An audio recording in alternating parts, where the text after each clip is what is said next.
Assalamualaikum warahmatullahi wabarakatuh. Saya Rindu Karamanda, jurnalis harian Surya yang Tribun Jatim Network. Saat ini saya sedang berada di kawasan industri Nganjuk. Industri Nganjuk merupakan penggerak ekonomi di Kabupaten Nganjuk dan kawasan Mataraman di Provinsi Jawa Timur. Nantinya kawasan ini akan seluas 2.105 hektar. Dan saat ini saya berada di kawasan industri Nganjuk 1 yang total luasannya mencapai 660 hektar. Ini adalah salah satu penampakan kawasan industri Nganjuk. Untuk tahu lebih lanjut mengenai kawasan industri Nganjuk ini, mari ikut saya.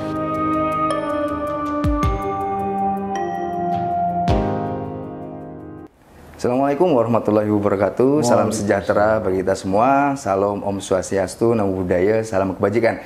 Jumpa lagi bersama saya Randy Nukaramanda, jurnalis harian Surya yang Tribun Jatim Network. Seperti kita ketahui bahwa kawasan Mataraman sudah menjadi incaran para investor. Beberapa daerah sudah dimasuki oleh sejumlah investor dan jumlahnya tidak sedikit. Salah satu daerah tersebut adalah Kabupaten Nganjuk. Saat ini bertempat di kantor Dinas PUPR Kabupaten Nganjuk. Saya sudah bersama Bapak Kepala Dinas PUPR Kabupaten Nganjuk, Bapak Gunawan Widakdo, dan Ibu Isna Sofiani sebagai staf ahli Bupati Nganjuk bidang perekonomian, keuangan, dan pembangunan. Untuk tahu lebih lanjut mengenai apa saja yang sedang disiapkan oleh pemerintah Kabupaten Nganjuk, langsung saja kita tanya beliaunya. Assalamualaikum Bapak Gunawan. Waalaikumsalam warahmatullahi wabarakatuh. Dan Bu Isna. Selamat pagi. Bu, Pak Gunawan, kita kemarin ke Dinas Penanaman Modal. Kita ketahui bahwa di kuartal pertama itu sudah masuk investasi sekitar 365 miliar di kawasan industri Nganjuk. Nah, mungkin yang kita ingin potret, apa saja sih yang sudah disiapkan oleh Dinas PUPR Nganjuk untuk mendukung kawasan tersebut? Monggo. Terima kasih. Assalamualaikum warahmatullahi wabarakatuh. Salam sejahtera, semoga demi Tuhan bisa kita bagi yang beragama lain. Om Swastiastu, Namo Buddhaya, salam kebajikan. Terima kasih Mas Randy. Siap. Bertandang ke Dinas PUPR. Alhamdulillah. Bu Isna ini staf ahli kebetulan juga datang ke kita selalu bersinergi dalam pembangunan yang ada di Alhamdulillah. Ya, terima kasih. Jadi benar kalau Mas Randy kemarin mungkin di DPNPTSP memang di sana mall pelayanan, tempat investasi masuk ke Nganjuk. Jadi Dinas PUPR ini merupakan salah satu pendukung. Jadi pendukung dari DPNPTSP terutama dalam hal penataan ruang. Jadi alhamdulillah kami ini tahun 2021 sudah memiliki RT/RW yang baru. Jadi RT/RW tahun 2021-2041. Di dalam RT/RW itu alhamdulillah memang di situ ada kawasan peruntukan industri yang diproyeksikan ke depannya menjadi kawasan industri. Itu harapannya. Itu obsesi kami. Jadi ke depan agar Nganjuk punya kawasan industri. Sebetulnya obsesi kami itu tidak hanya satu. Kalau bisa itu ada King 1, King 2, King 3. Kalau bisa. Amin. Namun demikian semuanya ini sudah menjadi kawasan peruntukan industri. Kemudian kita saat ini sudah menyiapkan beberapa mungkin yang mendukung penciptaan kawasan industri. Jadi diantaranya alhamdulillah sekarang ini sudah dibuat keputusan Bupati tentang delineasi. Jadi delineasi King 1. King 1 yang tahun 2024 itu sudah ditandatangani oleh Pak Bupati. Dan alhamdulillah King 1 itu sesuai dengan rencana tata ruang kita, ini luasannya 641 hektar. Sebetulnya dulu Kementerian Marves, jadi Kemenko Marves, ini pernah meminta kepada kita untuk menyiapkan kawasan industri 1000 hektar. Namun demikian, ya karena memang lokasi di Nganjuk ini tidak memungkinkan untuk satu hamparan 1000 hektar, kita maksimalkan 641 hektar. Untuk sementara itu dulu, di King 1. Itu meliputi Kecamatan Nganjuk, Kecamatan Sukomoro sebagian, kemudian Kecamatan Rejoso. Di daerah utara berarti Pak? Iya, di daerah utara. Dan alhamdulillah dari pemerintah pusat juga sudah mendukung. Jadi kemarin itu kami mendapatkan infrastruktur jalan. Jadi rigid beton dari IJD, Impres Jalan Daerah. Jadi mulai dari Ngangkatan, mohon maaf, dari Begadung ke Ngangkatan. Nah itu lokasi King 1. Kemudian tahun ini, insya Allah nanti dari Ngangkatan ke Gondang Kulon. Gondang Kulon nanti menuju King berikutnya. Dan insya Allah nanti berikutnya juga akan kami ajukan infrastruktur pendukung untuk mendukung kawasan industri ini sampai nanti ke Kecamatan Lengkong dan Jatikalen. Harapannya semacam itu. Itu jalan ya Pak ya? Jalan, jadi jalan. Total panjangnya sekitar berapa Pak? Kalau yang kemarin 6,2 kilo. Luar biasa ya. Kilo, ya. Jadi tahun ini insya Allah nanti kita akan mendapatkan lagi, cuman sekarang ini sedang dalam proses. Semoga nanti di tahun ini pemerintah pusat bisa membantu kita untuk mewujudkan kawasan infrastruktur kawasan industri ini yang lebih baik lagi. Amin. Oke, selain jalan Pak, saya tadi dapat bocoran bahwa ada drainase juga. Nah itu seperti apa Pak perkembangannya sampai saat ini? Ya, terima kasih. Memang begini, jadi drainase itu kan merupakan fasilitas pendukung jalan. Siap. Jadi kemarin itu dari IJD memang selain jalan yang dibangun, drainasenya juga dibangun biar tidak banjir. Jadi sebagaimana kemarin kan kebetulan kawasan King ini dilewati tol Trans Jawa.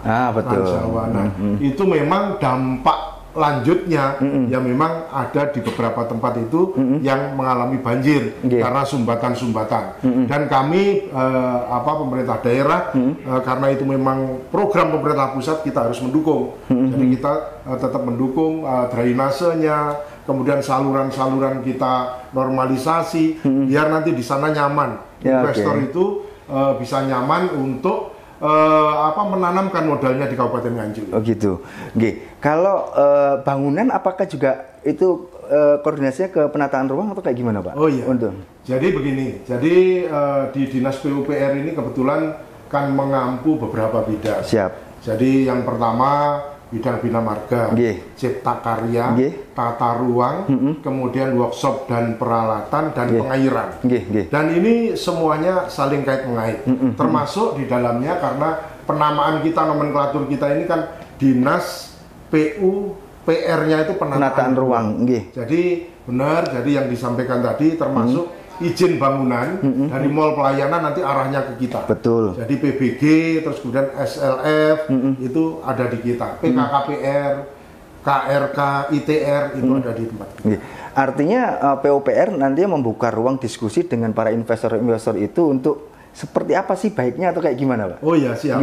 Jadi Bapak Bupati kita ini kebetulan Pak PJ Bupati ini kemarin juga mengajak kita diundang oleh Deputi. Jadi Kemenko Perekonomian kita di Surabaya, kemudian dipertemukan dengan investor. Kami bersama-sama dengan DPMPTSP. Kemudian kami menawarkan, ini loh Nganjuk, silakan berinvestasi di Nganjuk. Nah, memang saat ini kesulitan dari investor itu memang harga tanah di Nganjuk ini karena memang sudah dicanangkan sebagai salah satu destinasi kawasan industri. Akhirnya harga tanah ini merangkak naik. Makanya yang diperlukan sekarang ini kita bagaimana pemerintah Kabupaten Nganjuk mungkin dengan pemerintah pusat, provinsi juga membantu kami untuk segera menemukan perusahaan kawasan industri. Yang perusahaan kawasan industri itu nanti akan memanajemeni kawasan industri itu. Nah, yang mungkin menjadi kesulitan investor, terutama investor lokal, karena apa? Tanahnya masih tanah masyarakat. Jadi yang membebaskan itu harus perusahaan kawasan industri. Lalu dikelola, kemudian disewakan atau dijual kepada para investor.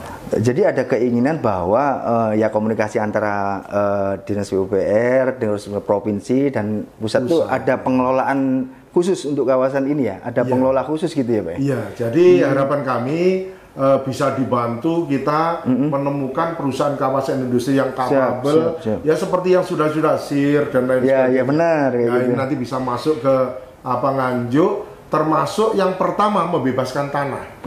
Jadi bukan pemerintah Kabupaten Nganjuk itu menyiapkan tanah yang siap pakai untuk itu, tidak, tetapi mereka harus membeli tanah masyarakat yang nanti digunakan untuk kawasan industri. Siap. Mohon izin Pak Gunawan, saya geser ke Bu Isna. Bu Isna dulu sebentar. Bu Isna, mohon izin, apakah ada instruksi khusus dari Bapak Bupati mengenai bentuk dukungan agar kawasan industri ini lebih berkembang atau kayak gimana, Bu Isna? Ya, terima kasih. Selamat pagi semuanya. Jadi terima kasih terkait dengan kawasan industri Nganjuk. Ini kan memang program yang sudah kita canangkan lama dan ini menjadi target untuk bisa terus diwujudkan. Artinya ini pemerintah Kabupaten Nganjuk selalu mendukung apa yang akan menjadi usaha kita untuk bagaimana kawasan industri ini untuk segera terrealisasi. Karena terus terang sekarang sudah bergeser dari penghasilan masyarakat dari pertanian itu sudah ke sudah ada bentuknya begitu ya. Kemarin data terakhir ini memang sudah menunjukkan ada peningkatan pergeseran dari pertanian kepada industri ini. Ya, sehingga tentunya ini nanti segala fasilitasi dan untuk pembangunan infrastruktur juga akan selalu didukung. Kemudian kita kan rencananya akan jangka panjangnya mewujudkan Nganjuk yang maju, sejahtera dan berkelanjutan ini tetap harus dipertimbangkan. Artinya kan industri ini mungkin ada dampak baiknya dan ada dampak buruknya. Ini yang harus kita seimbangkan. Kira-kira jangan sampai nanti dampak buruknya lebih besar daripada kemanfaatannya untuk masyarakat. Ini kan yang harus kita dukung bersama, sehingga sinergi antar OPD mulai dari perencanaan, kemudian OPD-OPD yang nanti bisa mensupport kawasan industri juga untuk bisa mewujudkan masyarakat Nganjuk yang nanti ke depan maju, sejahtera dan harus berkelanjutan. Kalau dari Ibu kan sebagai staf ahli ya, mungkin ada masukan nggak bahwa investor tuh harus merekrut tenaga-tenaga lokal supaya ya menggerus pengangguran di tingkat sini. Adakah syarat-syarat seperti itu?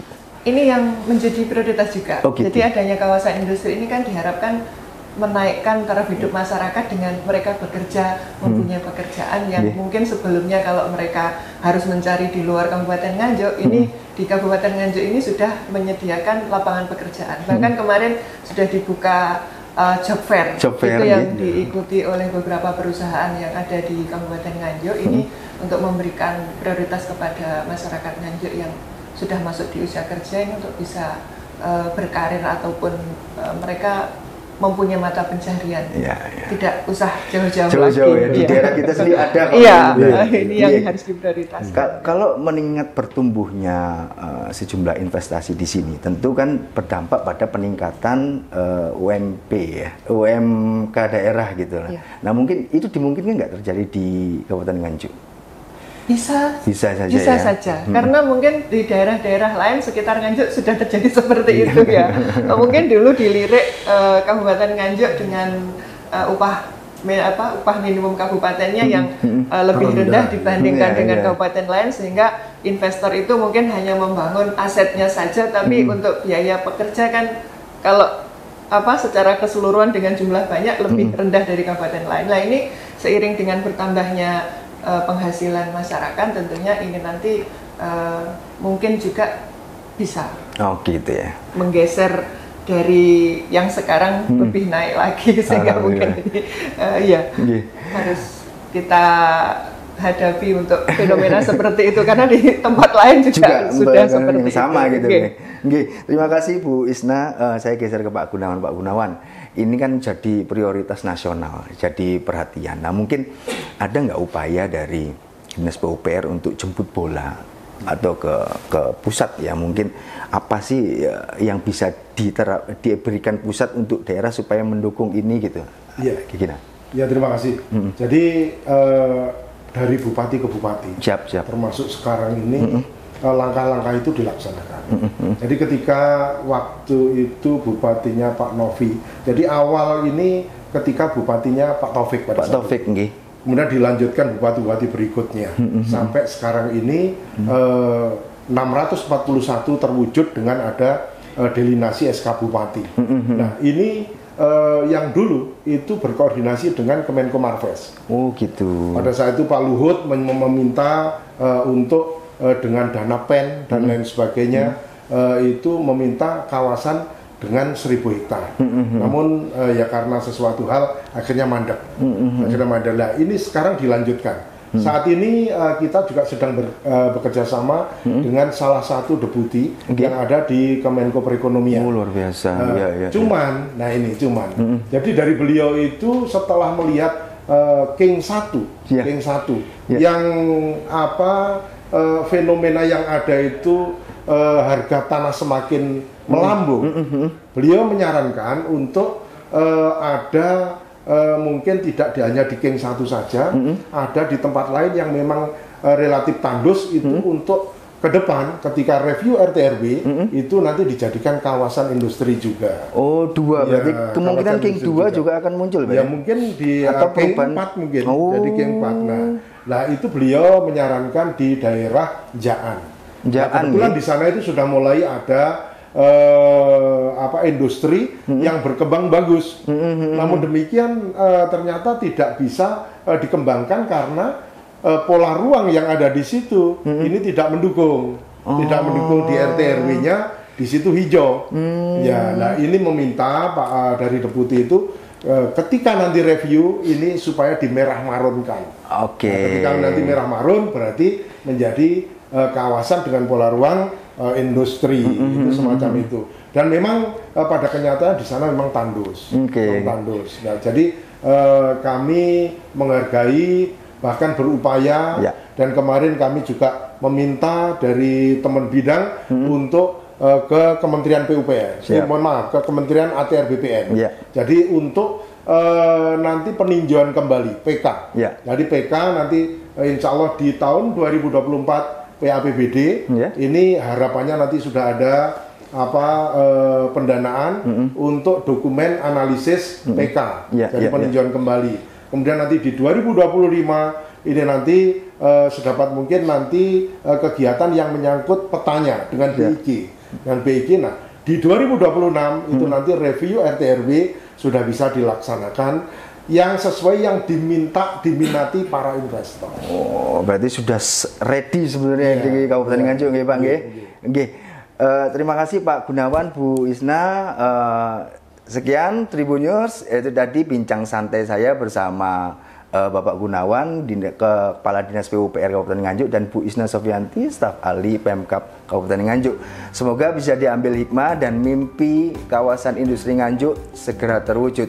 Amin. Saya Randy Nukoramanda, pamit. Assalamualaikum warahmatullahi wabarakatuh. Waalaikumsalam.